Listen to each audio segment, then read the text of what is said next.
ঝড়ের মাস বৈশাখ। এই বৈশাখের মতোই রবি ঠাকুরের জন্ম। সোনার আশ্বিনে নয়, হিমের রাতের অঘ্রাণে নয়, ফুল রাঙানো ফাগুনে নয়, এই খর ক্ষিপ্র বৈশাখেই তাঁর জন্ম। এই খ্যাপা বৈশাখের গৈরিক তিলক দিয়েই সাজানো তার জন্মদিনের ললাট। বৈশাখে প্রকৃতির নতুন জন্ম, আমাদেরও নতুন জন্ম এই বৈশাখে, 25শে বৈশাখে, রবি ঠাকুরের জন্মদিনে। দেখতে হয় না ক্যালেন্ডার, জিজ্ঞেস করতে হয় না তারিখটা কবে, আগে থেকেই বুকের মধ্যে সাড়া ওঠে 25শে বৈশাখ আসছে, রবি ঠাকুরের জন্মদিন।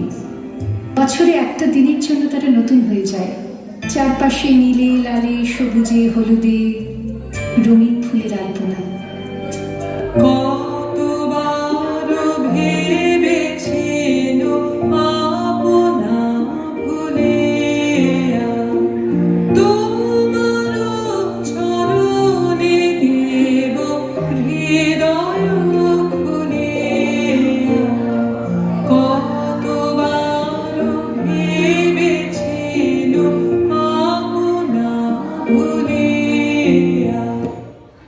রোজ দুপুরের না ঘুমানো চোখে কাজের ক্লান্ত অবসরে বোনা হয়ে চলেছে সেই 4টি লাইন। উদয়ের পথে শুনি কার বাণী, ভয় নাই ওরে ভয় নাই, নিঃশেষে প্রাণ যে করিবে দান, ক্ষয় নাই তার ক্ষয় নাই। শুধু কি সূচি কাজে? না, বিদেশকে চোখের সামনে দৃষ্টান্ত করে রাখার আন্তর্জাতিকতা রবি ঠাকুরের। আমাদের সংস্কৃতিকে মাটির কাছাকাছি এগিয়ে নিয়ে যাওয়ার সংকল্পে রবি ঠাকুর। আমাদের সভ্যতাকে দানবের হাত থেকে ছিনিয়ে নেওয়ার সংগ্রামে রবি ঠাকুর।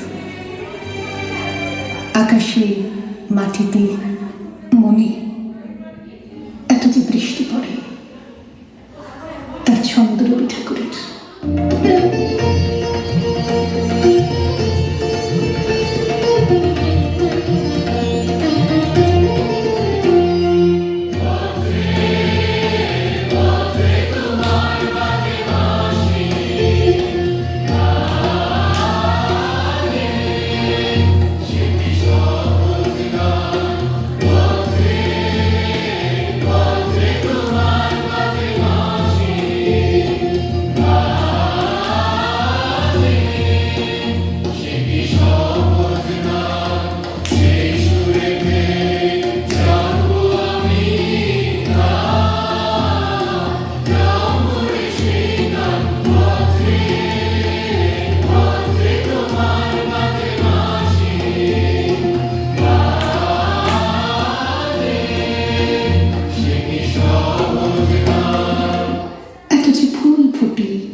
গন্ধ রবি ঠাকুরের, তাই প্রতিদিনই তার জন্ম, কোনো দিনই তার মৃত্যু নেই।